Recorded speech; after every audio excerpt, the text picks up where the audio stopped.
구약의 상관관계에서 창세기는 신의 산 언약 레위기를 맺은 신이 어떤 하나님인가를 기록하는 책입니다. 오늘은 창세기의 천지 창조에서 우리 인류의 기원이 창조인가 진화인가를 알아보도록 하겠는데요. 다음과 같은 순서로 알아보도록 하겠습니다. 진화론과 주장 이유, 자연법칙과 진화론, 과학적 연대 측정, 인류 기원과 인종, 진화론적 세계관, 성경적 관점, 그리고 결론. 이렇게 6챕터인데 챕터당 7분에서 10분, 그래서 대략 50분에서 1시간 정도 걸릴 것 같습니다.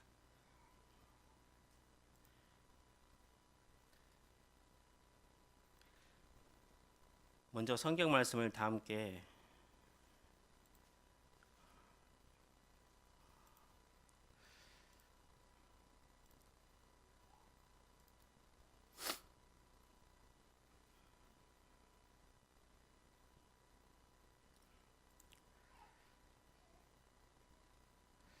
첫 번째 진화론과 주장 이유인데요. 먼저 성경 말씀 아까 사회자분께서 읽어주셨는데 우리 다 함께 한번 읽어보도록 하겠습니다. 창세기 1장 27절 시작. 님.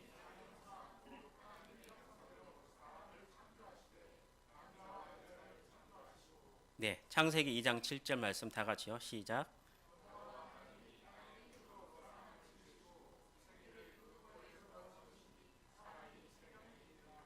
네, 성경은 하나님께서 사람을 창조했다고 말하고 있습니다. 그런데 진화론자들은 이를 인정하지 않고 있는데 왜 그런지, 그리고 진화론은 무엇이며 우리가 할 일은 무엇인지 함께 생각해 보도록 하겠습니다. 사람들이 창조에 대해서 인정하지 않는 이유는 대부분이 학교에서 이미 배웠던 지식 때문일 것입니다. 아무리 신앙생활을 열심히 했어도 고등교육만 받고 나면 생물이 우연히 생겨나서 점점 진화해 왔다는 진화론에 물들기 십상입니다. 대부분의 경우 이 고등교육 때문에 진화론을 비판하지도 않고 무조건 받아들였고 그로 인해 성경을 잘 믿지 못하는 경향이 있는 것 같습니다.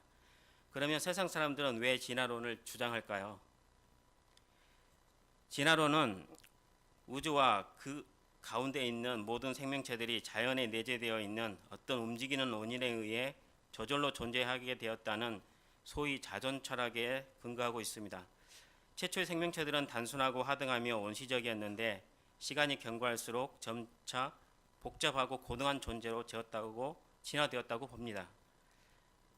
진화론은 초월적 존재의 개입 없이 우연히 존재하게 되었고 진화의 과정에도 초월적 존재의 개입을 부정하는 점에서 신이 없다고 주장하는 무신론입니다. 그러면 왜 그들은 신이 없다고 주장할까요? 신이 없다고 주장하는 것은 신을 피하고 싶어서입니다. 그러면 왜 그들은 하나님을 피하고 싶을까요? 이런 사례를 성경에서 보도록 하겠습니다. 창세기 3장 8절 하반절을 보면 아담과 그의 아내가 여호와 하나님의 낯을 피하여 동산나무 사이에 숨은지라. 이 장면은 아담과 하와가 하나님께 죄를 짓고 나서 하나님을 뵙기 두려워 낯을 피하여 숨은 것을 나타냅니다. 우리도 살면서 상대방에게 무슨 해를 끼치거나 큰 죄를 범하면 그 사람을 보기가 무척 힘들고 피하고 싶을 때가 있을 것입니다. 심한 경우에는 그 사람이 없었으면 하는 마음을 가질 수도 있습니다. 이런 악한 마음을 가지는 것은 우리가 인류의 조상으로부터 전가되고 유전되어 온 심히 부패하고 타락한 본성을 가졌기 때문입니다. 성경 에레미야 17장 9절 말씀은 만물보다 거짓되고 심히 부패한 것은 마음이라 누가 능히 이를 알리오마는 라고 말합니다. 우리가 배웠던 웨스트민스터 신앙고백서 제6장 인간의 타락과 죄와 형벌 사망에 보면 그들이 온 인류의 시조이기 때문에 그들이 범한 이 같은 죄의 재척은 모든 후손들에게 전가되었고 또 그 죄로 인하여 바로 그 사망과 부패한 성품이 통상적인 출생법에 의하여 그 시조들에게서부터 후손들에게 유전되었다. 사항은 이 원 부패로 말미암아 우리는 선을 행하고자 하는 마음을 전혀 가질 수도 없고 행할 능력도 없고 선한 것이 그 속에 없으며 전적으로 악을 행하는 성향만이 있으므로 여기에서 모든 실제적인 범죄들이 나오게 되었다 라고 말하고 있는데요. 무신론자들은 이러한 타락한 본성을 따라 죄를 짓고 살아가기 때문에 죄의 심판자이신 하나님을 두려워하고 피하고 싶어하는 것입니다. 또한 죄의 심판자 하나님이 없어야 죄를 마음껏 지을 수 있기 때문에 진화론을 통해 신이 없다고 주장하는 것입니다. 악을 행하는 성향은 무신론자들뿐만 아니라 우리 믿는 사람들도 동일하게 해당됩니다. 그렇지만 우리 믿는 사람들은 하나님과 사람 사이에 유일한 중보자 예수 그리스도를 믿음으로 원죄를 사함받고 죄로부터 해방되었습니다. 이에 반하여 무신론자들은 인류의 조상으로부터 유전된 원죄를 가지고 있을 뿐만 아니라 타락한 본성을 따라 죄를 짓고 살아가므로 여전히 죄의 상태에 놓여 있으며 심판의 대상이 됩니다. 그렇기 때문에 이들은 구원의 대상이 되고 반드시 구원자 예수 그리스도가 필요합니다. 기회가 된다면 우리는 이들에게 예수 그리스도를 전하는 제사장 역할을 감당할 수 있기를 바랍니다. 그러면 이제부터 진화론을 과학적인 관점에서 살펴보겠습니다. 먼저 자연 법칙을 통해서 진화론을 살펴보겠는데요. 연력학 법칙과 유전 법칙을 통해 진화론을 살펴보겠습니다. 이 관점에서는 패러다임이라는 개념과 과학적 사고의 기초를 알아야 합니다. 패러다임은 과학적 사고의 틀, 해석의 틀을 말합니다. 즉 특정한 시기에 전체 집단에 의해 공식적으로 인정된 모범적인 틀을 말합니다. 패러다임의 예시로서 천동설과 지동설을 들 수 있습니다. 16세기 이전부터 천문학자들은 1000년 이상 지구가 태양계의 중심이라는 천동설 패러다임을 가졌습니다. 그런데 1543년 코페르니쿠스가 지동설 이론을 발표했으나 그 당시 사람들은 천동설 패러다임 때문에 받아들이지 않았습니다. 이렇듯 패러다임을 넘어서는 과학 논문을 내는 것은 쉽지 않은 일이며 주요 패러다임을 넘어서는 사고를 하기도 거의 불가능하다는 것입니다. 이러한 패러다임이 정당성을 갖는 조건은 반대의 예가 없어야 하고 새로운 발견에 대하여 합당한 설명이 가능해야 하며 철저히 사실에 기초한 해석 틀을 제공해야 합니다. 다음으로 과학적 사고의 기초는 관찰 단계, 가설 단계, 실험 검증 단계, 법칙 단계로 이루어지는데요.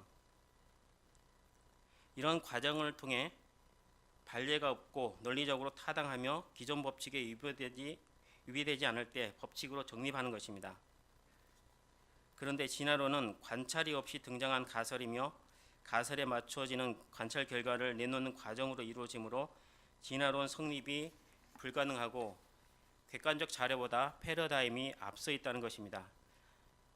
따라서 진화론은 과학이 아니라 철학이며 근거도 없는 믿음이며 과학이 아니라 기원에 대한 패러다임 중 하나입니다. 이러한 진화론은 온갖 학문에 퍼져 성경적 가치관을 훼손함으로써 무신론, 유물론, 공산주의, 자본주의, 쾌락주의, 향락주의, 허무주의, 신비주의 등을 낳고 있습니다. 이제부터 자연법칙을 통해서 진화론을 살펴보겠는데요. 먼저 연력학 법칙을 통해 진화론을 살펴보겠습니다. 연력학 제1법칙은 에너지 보존의 법칙입니다. 에너지가 다른 에너지로 전환될 때 전환 이전과 이후의 에너지 총합은 항상 일정하게 보존된다는 법칙입니다. 에너지는 저절로 생성되거나 소멸될 수 없으며 다만 그 형태만 변한다는 것입니다. 에너지의 형태는 변환될 수 있지만 그 총량은 항상 불변합니다.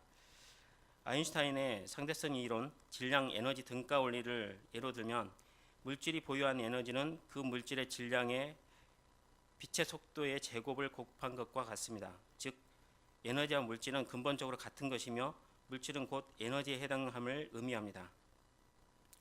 진화론에 의하면 사람의 조상은 원숭이며 포유동물의 조상은 파충류, 파충류의 조상은 양서류, 물고기, 원생동물 등으로 거슬러 올라가게 되고 결국 무기물질로부터 유전자와 단백질 등이 자연적으로 결합, 조직되어 생명이 발생된 것으로 가정합니다. 진화 가설에서는 무에서 유가 만들어지는 단계가 필요합니다. 그러므로 진화론에 무에서 물질, 즉 에너지가 생성된다는 것은 연력학 제1법칙의 정면으로 위배됩니다. 연력학 제1법칙에 의하면 이들 물질과 다양한 형태의 에너지는 저절로 생겨날 수 없기 때문에 반드시 누군가에 의해서 창조되었을 수밖에 없습니다. 왜냐하면 에너지는 저절로 만들어지거나 소멸되지 않기 때문입니다. 결국 연력학 제1법칙에 의하면 필연적으로 이 물질 세계를 만든 창조주가 있을 수밖에 없다는 결론에 이르게 됩니다. 다음 연력학 제2법칙은 엔트로피 증가의 법칙입니다. 엔트로피는 1850년 클라우지우스가 처음 도입한 것인데 에너지의 N의 첫 음절과 변화를 의미하는 그리스어 트로포스를 결합시켜 만든 합성어입니다. 엔트로피가 증가하는 것은 에너지 변화가 많아진다는 것인데요. 질서 있는 상태에서 무질서한 상태로 되는 것입니다. 엔트로피가 증가할수록 유용한 에너지는 줄어든다는 것입니다. 결국 에너지의 질적인 쇠퇴를 의미합니다. 다시 말하면 모든 물질은 시간이 지나면 낡아지고 쇠퇴한다는 것입니다. 진화 가설은 질소, 산소, 탄소 등이 결합하여 질소도가 높은 아미노산이 되고 그 다음에는 더 질소도가 높은 단백질이나 핵산이 되며 그 후에도 매우 복잡하면서도 질소도가 더 높은 특별한 배열의 결합물로 성장되어 가서 마지막으로 최초의 단세포 생명체가 된다는 것입니다. 따라서 이러한 진화 가설은 연력학 제2법칙과 정면으로 충돌합니다. 연력학 제2법칙에 의하면 시간이 흐를수록 질소도가 감소하는데 진화 가설은 시간이 흐를수록 질소도가 증가합니다.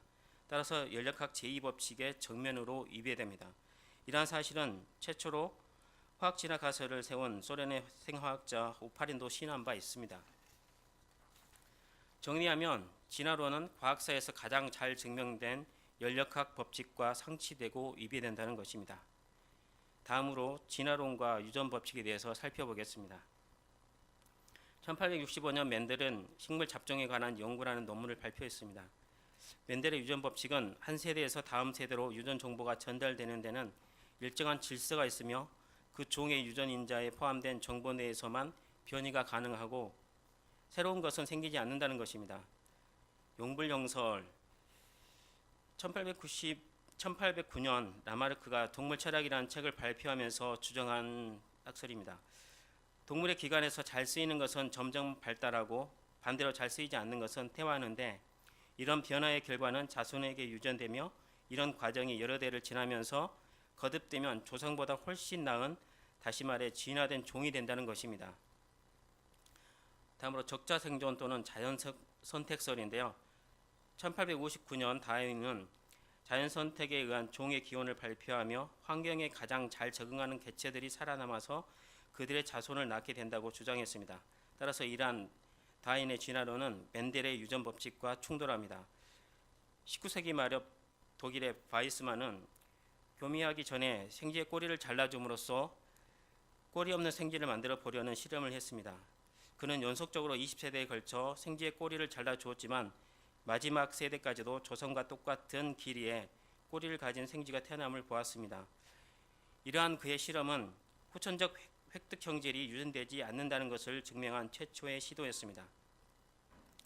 멘델의 유전 법칙에 의하면 부모에게 없는 형질은 절대로 자손에게 나타나지 않는다는 것입니다. 따라서 한 생물의 종류로부터 다른 생물이 진화될 수 있다는 다윈의 진화론은 멘델의 유전 법칙의 정면으로 위배되는 주장입니다. 진화론은 물고기가 수백만 년 혹은 수천만 년 동안 점점 진화하여 양서류가 되었고 또 오랜 세월이 흘러 파충류로 또 다음은 조류로 포유류로 진화하였으며 결국은 원숭이에서 사람으로 되었다는 것입니다. 즉 오랜 세월 동안 점진적으로 하등 동물에서 고등 동물로 변했다는 것이 진화론의 요지입니다. 그렇게 오랜 세월이 걸렸고 또 점진적으로 진화한 것이 사실이라면 점점 진화해가는 과정을 보여주는 종과 종 사이의 중간 형태의 생물이 당연히 화석으로 나타나야만 합니다. 이 그림은 한 2주 전에 한번 했던 거죠. 그렇게 오랜 세월이 걸렸고 또 점진적으로 진화한 것이 사실이라면 점점 그 연속적인 그 화석이 있어야 합니다. 갑자기 변하는 것은 거의 대부분 돌연변이로서 죽게 됩니다. 진화는 매우 점진적으로 천천히 연속적으로 일어나야 논리가 성립합니다. 그런데 화학 연구에서도 진화의 중간 형태임을 명백히 보여주는 화석이 아직까지는 발견되지 않았습니다.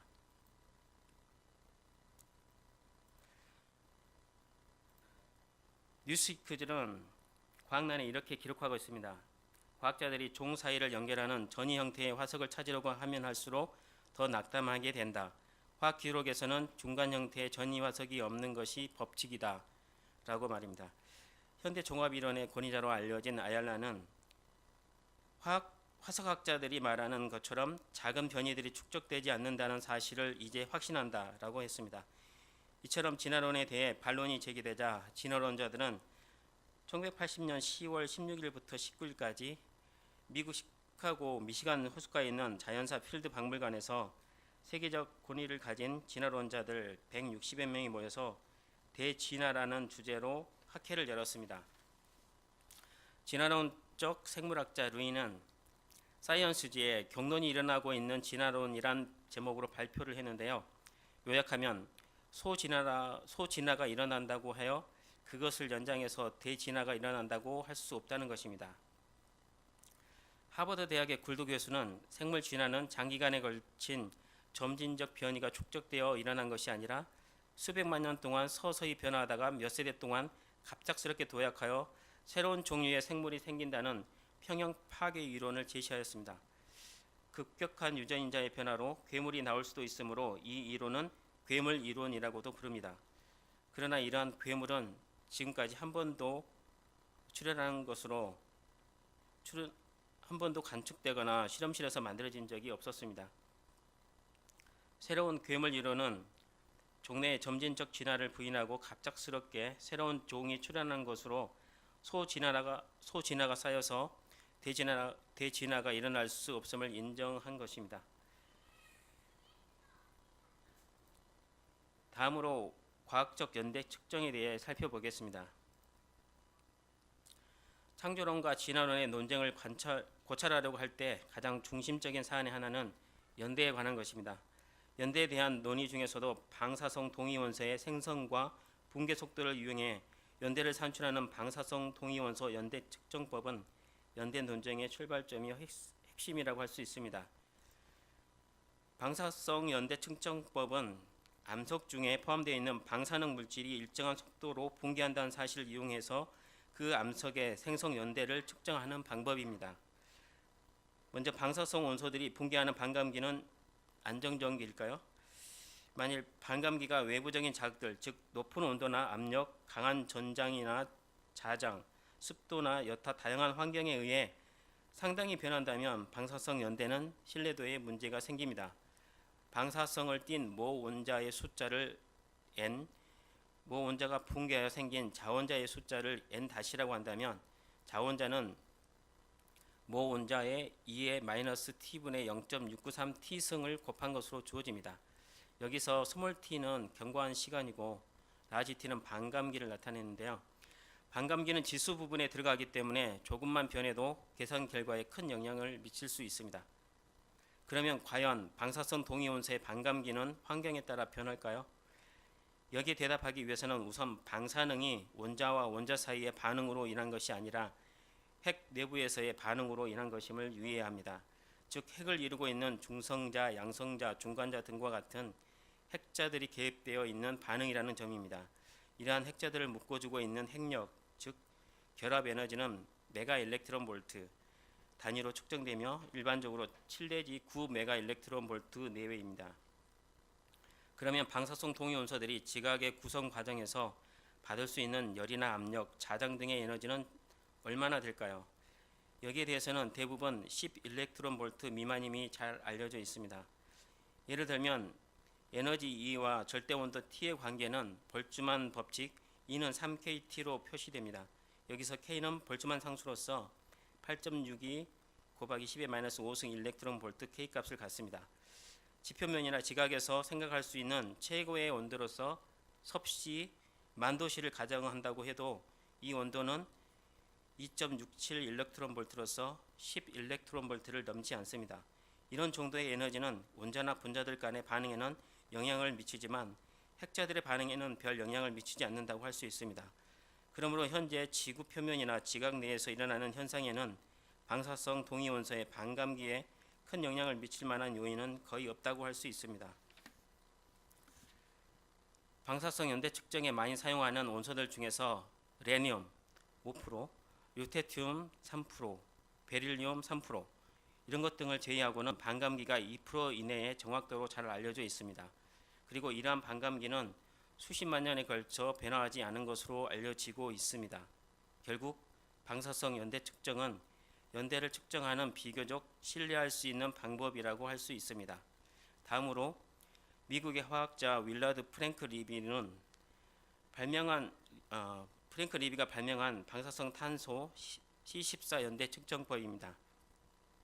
우주 광선에 의해 대기 중의 질소가 C14로 바뀌며 이것이 다시 산소와 결합하여 C14O2가 되며 C14O2는 호흡을 통해 동식물의 체내에 들어가서 붕괴됩니다.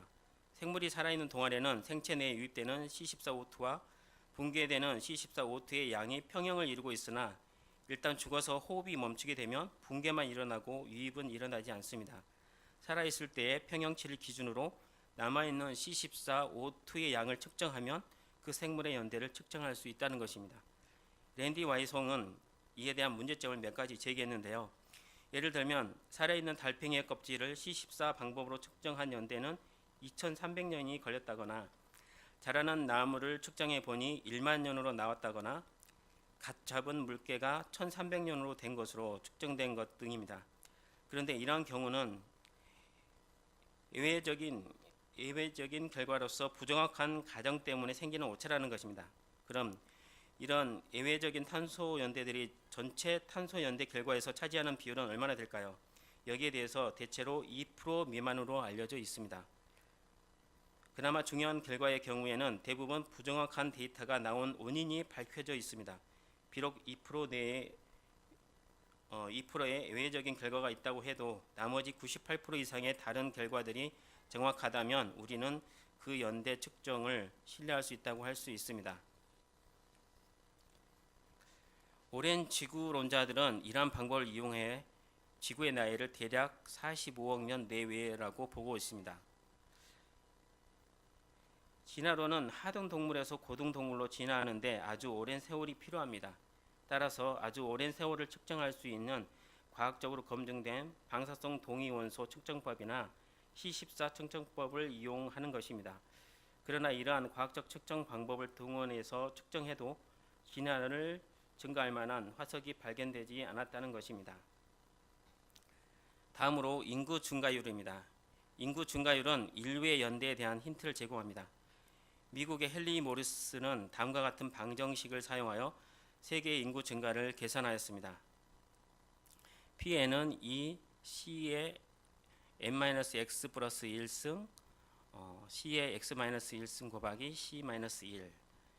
네, 여기서 n은 세대수, Pn은 n세대 후의 세계 인구이고 x는 세대로 표시한 수명, C는 가족당 자녀수입니다. 만일 한 세대를 35년으로 잡고 한 가정에 자녀가 셋 있고 한 사람이 평균적으로 35세까지 살았다고 한다면 50세대, 즉 1750년 후에 지구 위에는 약 47억 명의 인구가 있어야 합니다.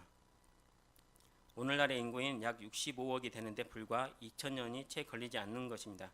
그런데 이전까지 높은 유아 사망률, 전쟁이나 기근, 질병, 그 외 천재지변으로 인한 평균 수명의 감소를 고려하더라도 현재만큼 인구가 증가하는 데는 5000년을 넘지 않는 것이라고 할 수 있습니다. 젊은 지구론자들은 이러한 방법을 이용해 지구의 나이를 대략 5000에서 6000년으로 봅니다.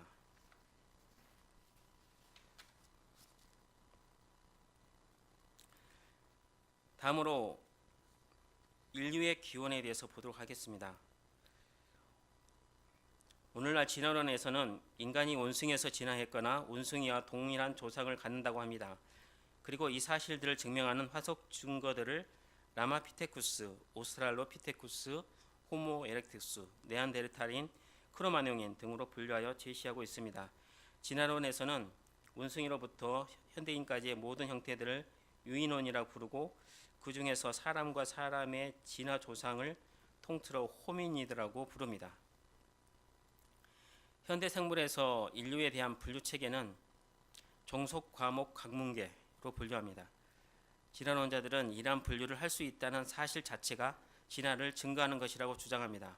그러나 이러한 분류는 진화론적 선입견을 가진 사람들이 인류와 다른 유인원들의 혈연적인 관계를 가상하여 만든 것입니다.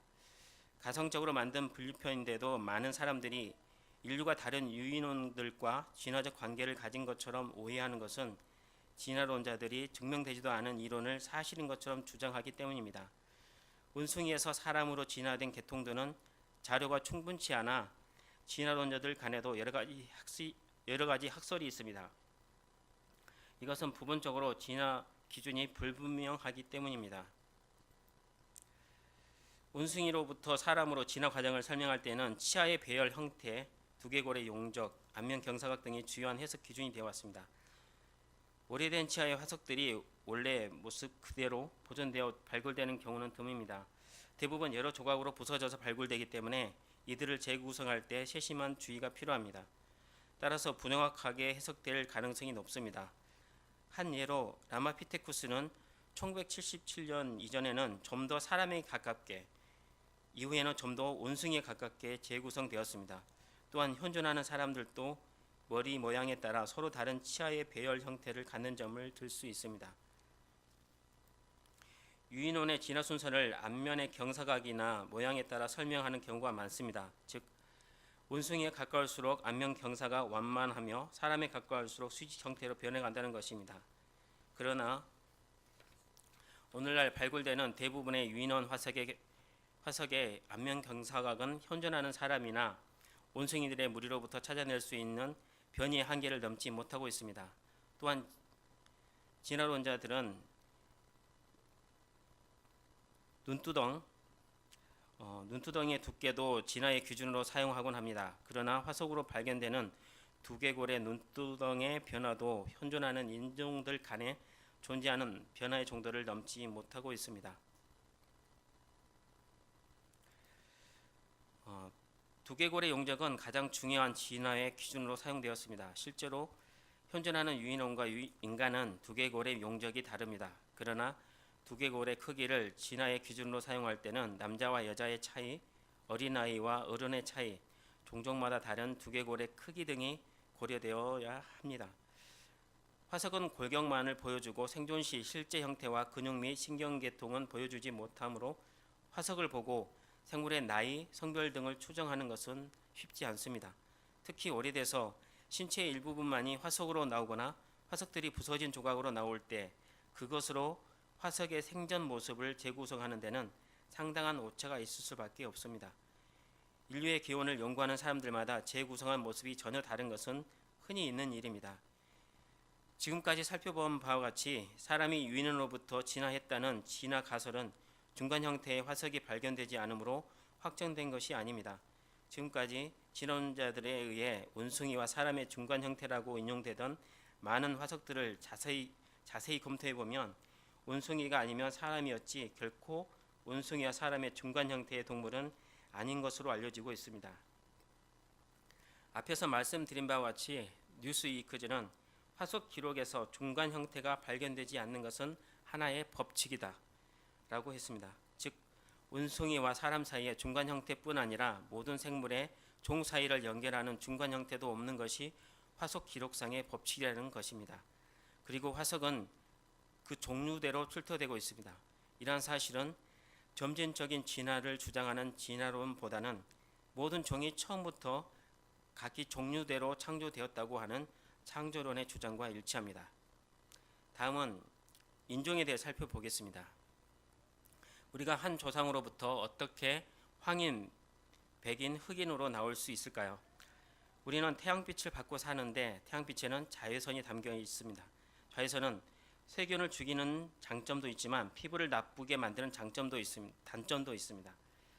햇빛이 강하게 내리쬐는 적도 부근에 사는 사람들은 자외선이 피부에 해를 입힐 수 있고 햇빛이 약한 위도가 높은 곳에 사는 사람들은 자외선을 더 쬐야 합니다. 이를 조절해 줄 수 있는 물질이 빛을 흡수하는 검은색 색소입니다. 피부에 검은색 색소를 퍼뜨려 놓으면 햇빛을 흡수해 버려서 자외선으로부터 해를 입는 걸 줄여줍니다. 이 검은색 색소를 멜라닌이라고 합니다. 현대 아프리카 흑인들은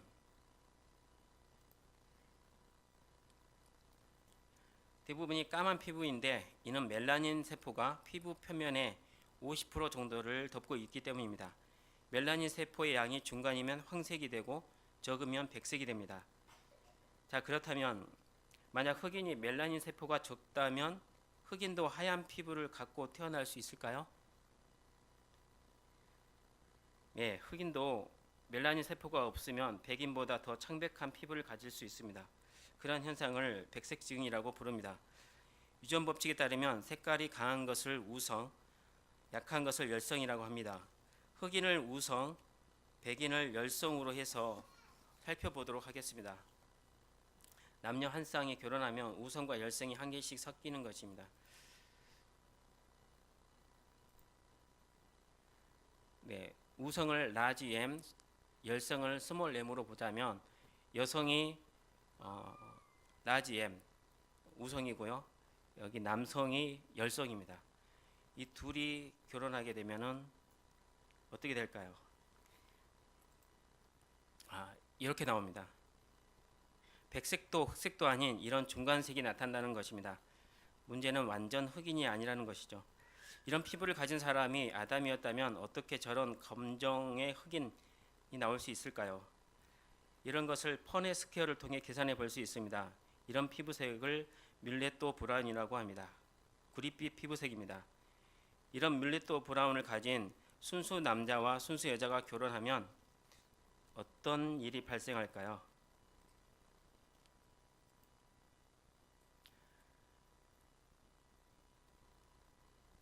우성과 열성을 다 가진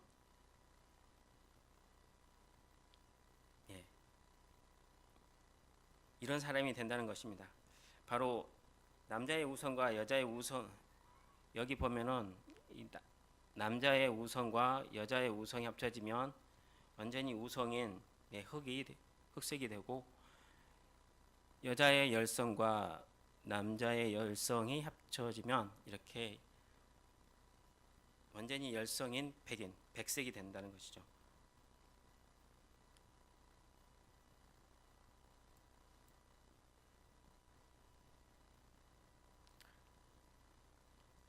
네, 이렇게 흑인끼리 결혼하면 흑인이 되고, 백색끼리 결혼하면 이렇게 백색이 되는. 네, 이런 물레토 브라운, 이것이 바로 종합 유전자라는 것입니다. 다양한 유전 복합체의 인간형이 뮬레토 브라운입니다. 흑색끼리 결혼하면 흑색만 나오고, 백색끼리 결혼하면 백색만 나오고, 여기 황색끼리 결혼하게 되면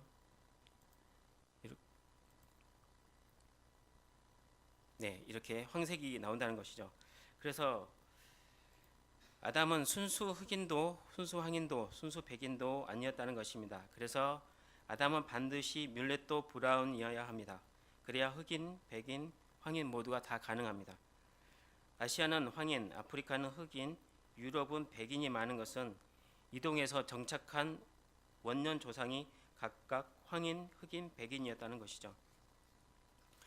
현대 사회에서 인종의 기준은 절대적이지 않습니다. 인종끼리 섞이면서 인종의 기준이 흐려졌고 사는 곳, 먹는 것과 같은 문화적인 환경에 따라서 생김새가 변하기 때문입니다. 다음으로 진화론적 세계관을 보도록 하겠습니다. 진화론 중에서도 무신론적 자연주의적 진화론에 의하면 자연 만물은 자연 내적인 모티브와 메커니즘에 의해 생성, 변화, 발전해 갑니다. 이러한 진화론은 현대의 다양한 조류들과 결합하여 반기독교적인 조류들을 만들어내는 진원지로서의 역할을 합니다. 진화론이 인본주의, 즉 세속적 인본주의와 결합하면서 인간의 이성을 우상시하는 계몽주의적 진보주의 이데올로기가 등장하게 되었습니다. 또한 진화론이 현대 과학과 결합하면서 지식의 무한한 진보를 믿는 진보주의 이데올로기가 생성되었습니다. 카를 마르크스는 다윈의 자연선택 혹은 생존 경쟁이라는 개념을 사용한 대표자입니다. 그는 1873년 6월 13일 그의 자본론 속표지에 찰스 다윈 선생께 그분을 진심으로 숭배하는 칼 마르크스로부터라는 헌정사를 쓰기도 했습니다. 진화는 인종차별의 직접적인 근거를 제공합니다. 해켈의 진화론에 의하면 흑인은 백인보다 덜 진화된 열등한 인종입니다. 노예 제도를 지지하는 사람들은 흑인들은 짐승과 같고 인권이 없기 때문에 이들을 노예로 부리는 것은 하등의 죄가 아니라고 생각합니다. 히틀러의 유대인 학살은 힘이 정의다라는 명제의 당연한 결과였습니다. 그는 유대인이야말로 인간이 원숭이로부터 진화하는 과정에서 가장 열등한 존재라는 확신을 가졌습니다. 그리고 이들을 살해하는 것은 자연의 순리라고 보았습니다. 진화는 침략주의를 정당화합니다. 히틀러는 진화론의 광신자였습니다. 그는 자신의 저서 나의 투쟁에서 노골적으로 살아있는 자는 싸워야 한다. 끝없는 싸움이 삶의 법칙인 세상에서 싸우기를 원치 않는 자는 존재할 권리가 없다고 했습니다. 구소련의 레닌은 힘이 정의다라는 진화적 모토를 정의는 총구에서 나온다는 말로 바꾸었습니다. 진화의 메커니즘이라고 하는 적자생존 사상은 얼마 후에 마르크스에 의해 계급투쟁이라는 말로 바뀌어서 공산주의 사상의 근거가 되기도 했습니다. 공산주의 이론을 만든 마르크스는 바로 진화론으로부터 자신의 계급투쟁의 아이디어를 얻었음을 밝히고 있습니다. 진화론은 자연주의적 유물론적 세계관이며 인본주의적 신념이라고 할 수 있습니다. 이 이론은 인간과 모든 세계가 어떤 초월적 창조주의에 의해서가 아니라 스스로 존재했다고 하는 자존 철학이요 자존 신앙이라고 할 수 있습니다. 우주는 스스로 존재하며 창조되지 않았다고 생각한다는 인본주의자들의 선언은 진화론의 핵심인 나는 스스로 존재한다는 자존 철학을 천명한 것이라고 할 수 있습니다. 인본주의자들은 인간의 이성을 궁극적인 판단의 척도로 생각합니다. 초월적 절대적 윤리 개념을 배격하며 시대에 따라 윤리의 근거도 변화한다는 상대주의적 윤리관을 받아들입니다. 진화론적 철학이 동성애나 난원, 낙태, 안락사, 인종차별, 뉴에이지 등의 이슈에 있어서 사사건건 기독교와 충돌하는 것도 이 때문입니다. 미국 시민자유연맹은 현대 인본주의자들의 입장을 가장 잘 대변하는 단체입니다. 이들은 공개적으로 마약, 포르노, 동성연애, 성전환, 일부 다처제, 사탄 숭배, 매춘을 지지하고 있습니다. 더더욱 놀라운 것은 마피아나 영생교와 같은 특수 집단 내에서 주장하는 것이 아니라 미국에서 가장 막강한 힘을 가진 기라성 같은 교수, 의사, 변호사 등이 주축을 이루고 있는 미국 시민자유연맹이라는 시민단체에서 공식적으로 주장하는 것입니다. 이 단체의 주요 공격 목표는 교회입니다. 이들은 결혼, 가정, 교육, 사회 전반에 걸쳐서 고의적으로 성경의 가르침에 반하는 주장을 하면서 교회만 있으면 교회 관련 단체나 운동들을 상대로 소송을 제기하고 있습니다. 진화론은 또한 학문 분야에도 지대한 영향을 끼치고 있습니다.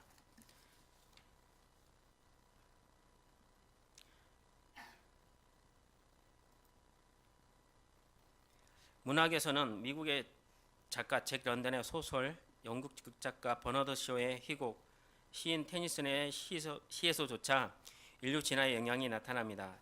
잭 런던과 버너드 쇼는 그들의 작품을 통해 생존 경쟁의 개념을 명시적으로 표현했고 마르크스의 견해를 최상의 것으로 제시했습니다. 철학에서도 존 듀이 등은 진화론을 전적으로 받아들여 실존주의에도 영향을 끼쳤습니다. 신학에서조차 진화론에 큰 영향을 받았습니다. 그라프 벨하우젠의 문소설에 의하면 성경도 진화했다고 말합니다. 가장 영향을 끼친 해리 에머슨 포스딕에 의하면 인간이 하나님을 경배하는 것은 태양신, 월신 숭배로 시작해서 산신령, 강신, 부족신의 숭배를 거쳐 하나님 숭배로 진화했다고 봅니다. 진화론은 사회과학에도 큰 영향을 끼쳤습니다. 다윈은 종의 기원에서 후천적으로 얻어진 형질도 자손에게 유전한다는 라마르크의 이론을 받아들였습니다. 이 이론은 우리가 멘델의 유전 법칙에서 본 바와 같이 오늘날 생물학자들과 유전학자들에 의해 틀렸음이 완전히 밝혀졌습니다. 그러나 프로이드가 이 이론을 받아들였기 때문에 아직까지 심리학에서 많은 환경론자들은 개인의 행동은 그의 성장과 발달이 일어난 환경의 결과라고 주장합니다. 자연과학의 몇몇 분야는 진화론의 영향이 가장 뚜렷이 나타납니다. 생물학이나 이와 관련된 분야의 진화론적 영향을 확대시켰거나 시키고 있는 대표적인 인물로는 영국의 생화학자 헉슬리, 도브잔스키, 샤르댕, 심프슨 등을 들 수 있습니다. 실제적으로 진화론의 영향을 학문의 영역에 도입했던 사람의 예로는 구소련의 농생물학자 리센코와 생화학자 오파린을 들 수 있습니다. 리센코는 획득 형질의 유전을 주장했는데요. 이것은 소련 공산당으로부터 인간은 훈련에 의해 무한히 발전할 수 있다는 공산주의 인간관을 지지하는 것으로 평가되었습니다. 오파린은 다이스의 생물 질환론에 이어 생물이 무기물로부터 발생할 수 있다는 소위 화학 질환론을 주장했습니다. 이러한 오파린의 이론은 생명을 단순한 물질적 현상으로 간주했던 소련 유물론자들의 주장과 완전히 일치하였습니다. 앞에서 살펴본 바와 같이 진화론은 첫째, 자연주의와 결합하면서 인간의 지식을 오로지 물질적이고 우주 내적인 지식에 국한되게 만들었다는 것입니다. 둘째는 진화론은 진보주의와 이로 인한 지식의 파편화를 만들었습니다. 과학의 발달은 기술의 발달로, 기술의 발달은 산업의 발달로, 산업의 발달은 물질적 풍요로 이어지는 진보주의적 조류 속에서 인간의 지식은 극도로 파편화되고 국소화되었습니다. 지식이 극도로 파편화되고 국소화되면서 사람들은 각자 자기가 연구하고 있는 매우 좁은 한 영역의 지식 외에는 거의 문외한과 같이 되었습니다. 그래서 현대에는 어느 한 분야를 깊이 알면 알수록 더욱더 무식해진다는 웃지 못할 아이러니가 생기는 것입니다. 셋째, 진화론과 진보주의 결합은 제국주의적 지식관을 갖게 되었습니다. 즉, 모든 지식의 추구는 지배를 위한 힘의 도구로 전락하게 되었습니다. 이러한 타락한 지식관은 진화론과 결합해서 진화한 종족은 더 나은 지식을 가진 종족을 가리키며 이러한 종족이 그렇지 않은 종족을 지배하는 것이 약육강식의 자연법칙이라고 생각하기에 이르렀습니다. 이로 인해 지식의 부익부 빈익빈 현상이 가속화되고 있으며 이는 곧 물질적 부익부 빈익빈으로 이어져 우리는 역사상 가장 심각한 지적, 경제적 불평등의 시대에 살고 있습니다. 그럼 마지막으로 성경적 관점에서 살펴보겠습니다.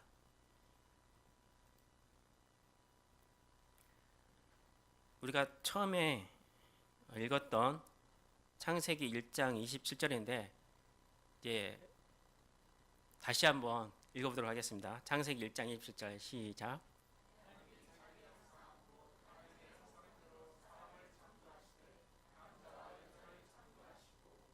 네, 창세기 2장 7절 시작.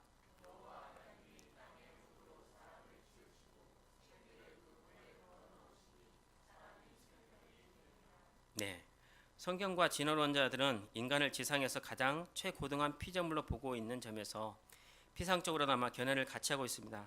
양자 모두 저급한 형태에서 고등한 것으로 발전한다는 것을 인정하고 있습니다. 그러나 진화론자들이 이 같은 발전의 원인을 맹목적인 기계적 힘에 돌리고 있는데 반해서 성경은 직접적인 하나님께 돌리고 있다는 것입니다.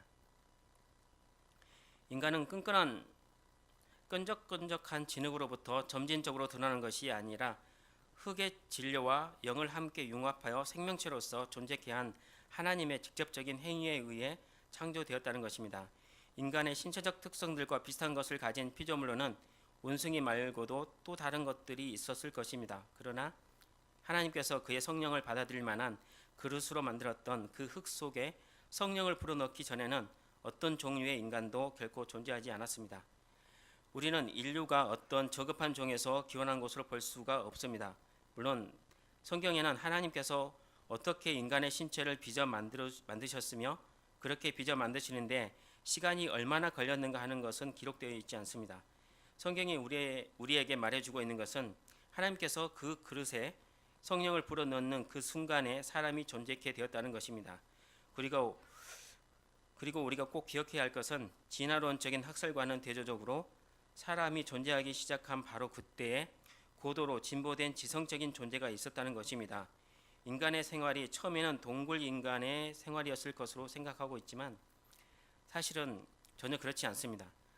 그의 생활은 동물의 수준에 있지 않았습니다. 그와 반대로 인간은 타락한 이후에 가졌던 것보다 훨씬 더 완전한 지식과 높은 수준의 도덕적 성품을 원래 가지고 있었습니다. 전도서 7장 29절에 하나님은 사람을 정직하게 지으셨으나, 사람이 처음 존재하기 시작할 때는 그 마음에 새긴 율법이 있었습니다. 로마서 2장 15절, 그 마음에 새긴 율법의 행위를 나타내느니라.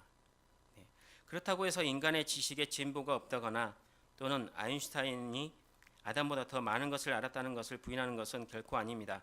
그러나 확실하게 말할 수 있는 것은 아담의 지식이 그 범위 안에서 완전하였다는 것과 그리고 일반적으로 생각되고 있는 것보다 훨씬 더 통찰력이 있었다는 것입니다. 또한 현대 과학과 성경은 온 인류가 한 쌍의 최초의 부부에게서 혈통을 이어받았다는 데서 피상적으로나마 견해를 같이 하고 있습니다. 그러기에 한 인종이 다른 인종에 비해 우월하다고 가르치는 것은 과학을 대적하는 죄가 되는 것입니다. 성경은 사도행전 17장 26절 인류의 모든 족속을 한 혈통으로 만드사, 하나님께서 인류의 모든 족속을 한 혈통으로 만드셨다고 기록하고 있습니다. 한편 우리 기독교인은 모든 인종상의 자만심을 반대합니다. 이것은 창조와 타락에 대한 성경적 교리에 근거해서 거부하는 것입니다. 인간은 누구나 다 아주 귀중한 존재입니다. 왜냐하면 모든 사람은 하나님의 형상이기 때문입니다. 그러나 어떤 사람도 지나치게 높임을 받을 수는 없습니다. 이는 모든 사람이 또한 무서운 죄의 병독을 지니고 있기 때문입니다. 진화론에서는 사람이 원숭이에서 점점 우아해졌다고 주장합니다. 그리고 앞으로는 더 우아해져서 유토피아로 간다고 주장합니다. 이러한 사실은 앞에서 말한 바와 같이 공산주의 사상과도 맞물리는 면이 있고 또한 제국주의 식민지 시대에도 한몫을 했습니다. 흑인들은 고릴라와 비슷하므로 진화가 덜 되었다고 주장하면서 인종 우월주의를 합리화했습니다. 하지만 성경에서는 동물이 사람으로 변한 것이 아니라 사람이 본래 하나님의 형상이었다고 말하고 있습니다. 그런데 죄로 인하여 본성이 타락하고 망가졌다고 말하고 있습니다. 인간 본래의 근본적인 뿌리는 누구인가? 진화론과 성경은 정반대로 말하고 있습니다. 만약 진화론이 맞다면 살인도 정당화됩니다. 왜냐하면 근본이 되는 물질로 환원시켜주는 것이기 때문입니다. 질량은 보존되기 때문에 형태만 달라졌을 뿐 그 본질을 훼손시킨 것이 아니라는 것입니다. 사실상 진화론자들은 태양신을 섬기는 사람들입니다. 모든 지구 생태계의 에너지는 태양으로부터 공급받으며 진화 에너지의 근본도 태양이라고 생각합니다. 태양에게 절만 않을 뿐 태양신을 섬기는 것과 마찬가지입니다. 그런데 이들이 태양의 기원을 생각하느냐? 잘 생각하지 않습니다. 과학이 아니라 철학적인 주제로 넘기면서 확정되지 않는 썰들만 풀어놓고 수습은 하지 않습니다. 반면 성경은 사람을 가장 존귀한 존재이자 하나님의 형상이라고 말합니다.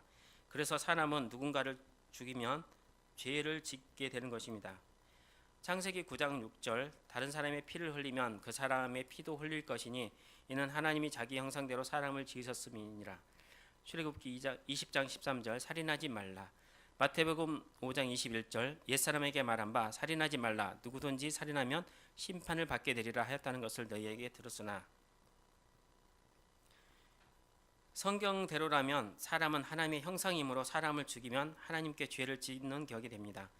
한 명만 잘못되어도 하나님의 형상이므로 큰 죄책감을 갖게 되는 것입니다. 그러나 진화론을 믿으면 생명 경시풍조가 아무런 문제가 되지 않습니다. 게임에서 캐릭터 유닛 찍어내듯 다시 찍어내면 되는 것으로 생각하게 됩니다. 아무리 사람을 향해 포탄, 총을 쏴도 괜찮습니다. 요즘 게임은 죽이고 쏘고 찌르는 게임들이 많습니다. 부모님 앞에서는 차마 못할 게임들도 PC방에 가면 많이 합니다. 목을 따고 헤드샷을 날리면 더 많은 점수를 받는 게임들이 많이 합니다. 죽여도 다시 살아나니까 아무런 문제가 없는 게임들입니다. 이런 게임에 아이들이 물들면 실제로 피를 흘려도 아무런 감정이 없고 큰 문제가 생깁니다. 하나님께서는 창조하신 피조물, 즉 자연을 통해 계시하십니다. 따라서 인간은 자연 계시의 만물을 통해서도 하나님을 만날 수 있습니다.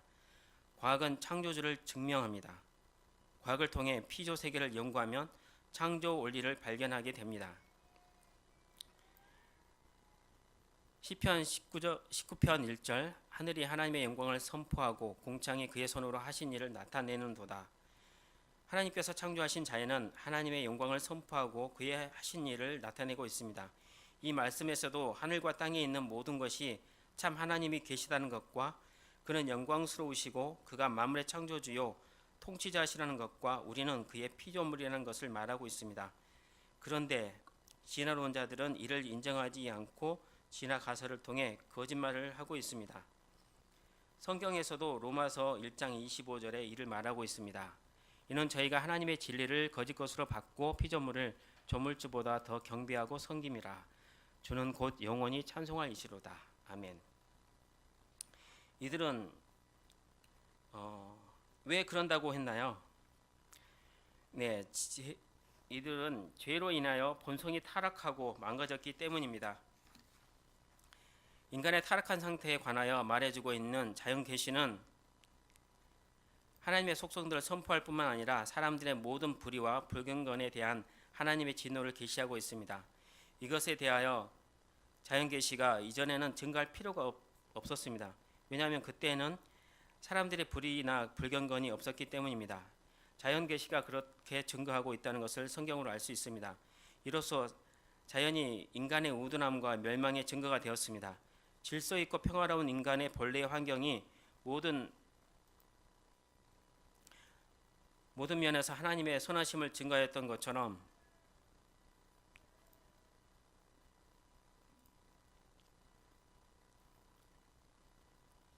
이처럼 이제는 혼란되고 사나워진 환경은 하나님이 매일 죄인들에 대하여 진노하고 계시다는 것을 증거하고 있는 것입니다. 이로 인하여 죄인들은 성경에 있는 하나님의 계시를 받아들이는 것보다 하나님의 자연 계시를 받아들이는 것을 더 어렵게 만들었습니다. 우리 인간은 하나님의 형상과 모양이 되기 위해서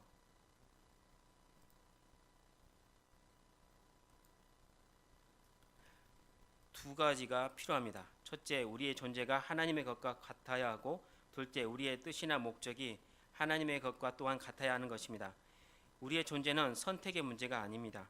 인간은 하나님의 형상입니다. 그렇지 않은 경우엔 인간이 아닌 것입니다. 사람들이나 한 그들은 하나님의 형상으로 존재합니다. 그러므로 인간의 존재는 인간 안에서 신의식을 불러일으키는 존재라는 결론이 나옵니다. 모든 사람들은 하나님, 참 하나님, 유일하신 하나님을 알고 있는 것입니다.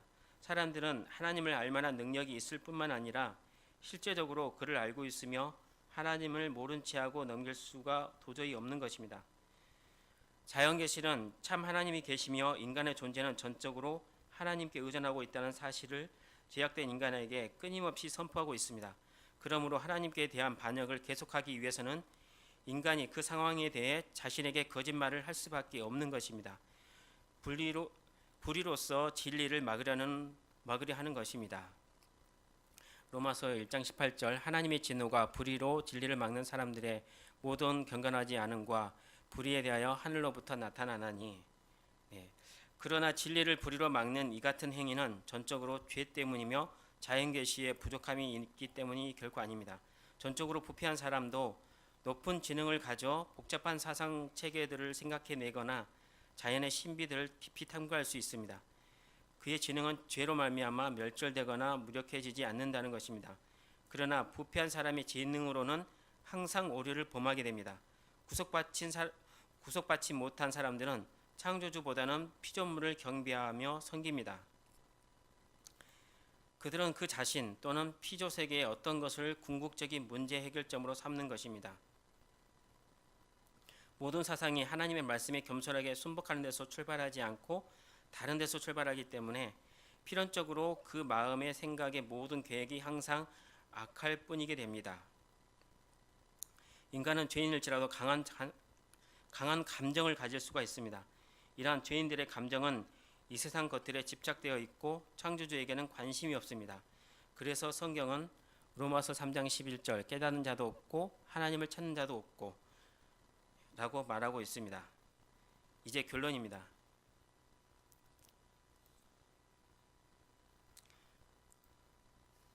진화론은 연력학 제1법칙에 위배되고 인력학 제2법칙에도 위배되고 또한 멘델의 유전 법칙에도 위배되며 화석 자료도 거짓인 총체적인 문제를 가지고 있습니다. 그럼에도 진화론을 주장하는 것은 본성이 타락하고 부패했기 때문입니다. 네, 여기에서 지질 진화론은 제가 해당되지 않고 다음에 창세기 노아 홍수 때 아마 배울 수 있을 겁니다. 사람은 모든 면에서 부패하고 오염되었기 때문에 그는 계속적으로 죄를 짓고 그 마음의 생각의 모든 계획이 항상 악한 것입니다. 사람은 하나님께서 보실 때 죄 아닌 것은 아무것도 행할 수가 없습니다. 그러나 자아는 죽음 외에는 아무 탈출구가 없기 때문에 자아가 죽을 때에만 여기서 벗어날 수 있습니다. 복음은 이처럼 죽는 것을 요구합니다. 그러나 아마도 죽는 것에 동의할 수가 없을 것입니다. 그런데 감사한 것은 성부 하나님께서 예수 그리스도를 믿는 자들에게는 값없이 탈출구를 주셨기 때문입니다. 따라서 우리는 기회가 된다면 진화론자들에게 예수 그리스도를 믿도록 알리고 전해야 할 것입니다. 그리고 우리는 하나님의 형상을 지니고 있기 때문에 죄짓기 이전에 하나님의 형상을 회복해야 합니다. 하나님의 형상을 지니고 있는 자로서 땅에 대하여 통치권을 행사할 수 있는 우리의 능력은 영적인 면에서뿐만 아니라 신체적인 면에도 포함됩니다. 우리는 선지자이자 제사장이며 왕이었다는 것입니다. 이런 점에서 본래 삼위일체 하나님의 형상이라는 것입니다. 하나님에게는 한 본체 안에 세 격이가 계시는 것처럼 우리의 인격 안에는 지식과 거룩과 의라고 하는 천부적인 능력이 있습니다. 선지자로서 우리는 진리를 배워 알 수 있는 신체적 감각과 정신적 능력을 부여받았습니다. 제사장으로서 우리는 참된 거룩으로 하나님을 예배하고자 하는 감성과 욕구를 소유하고 있습니다. 그리고 왕으로서 우리는 만물을 하나님의 목적과 뜻에 의로 복종시키는 신체적, 정신적 권세와 능력을 소유하고 있습니다. 따라서 우리는 왕으로서 의를 행하고 제사장으로서 거룩하게 예배하며 선지자로서 진리를 전하는 삶이 되시기를 주님의 이름으로 소망합니다. 네, 오늘 우리 말씀을 생각하면서 같이 기도하는 시간 잠깐 갖도록 하겠습니다. 이 시간 기도할 때 첫 번째, 하나님 감사합니다. 우리 하나님의 형상으로 만들어 주시고 또 하나님의 형상임을 깨닫게 해주시고 계시를 허락해 주셔서 감사합니다. 우리가 짐승이 아닙니다. 우리가 동물이 아닙니다. 하나님의 형상으로 빚음받은 살아있는 생명입니다. 감사 기도하시고, 두 번째는 하지만 우리도 피조물을 창조주 조물주보다 더 섬기는 진화론자처럼 살지는 않았습니까? 피조물을 조물주보다 더 사모하고 피조물을 조물주보다 더 섬겼던 것 하나님 용서하여 주시옵소서. 눈에 보이는 그것을 보이지 않는 하나님보다 더 크게 섬겼던 이 철학은 진화론과 같은 것입니다. 하나님, 우리의 이 죄를 회개합니다. 회개 기도하시고, 세 번째로는 하나님, 우리로 하여금 하나님의 형상을 회복되게 하셔서 예수 그리스도로 말미암아 우리의 참된 모습이 그리스도적으로 그리스도를 닮아 많은 사람들을 전도하고 많은 사람들에게 변증할 수 있도록, 변증하고 전도할 수 있도록 우리를 그리스도의 영으로 충만케 하시고 선하신 예수님을 닮아 하나님의 형상을 회복한 우리의 삶이 되게 하여 주시옵소서. 우리 그렇게 하나님의 형상임에 감사와, 그리고 피조물을 더 섬겼던 것이 있다면 회개했으면 좋겠고, 우리의 삶으로 그리스도의 향기를 전파할 수 있도록 간구하는 기도 같이 올려드리도록 하겠습니다. 기도하겠습니다. 하나님 아버지, 감사드립니다. 주님의 은혜와 사랑 가운데 진리의 계시로 하나님의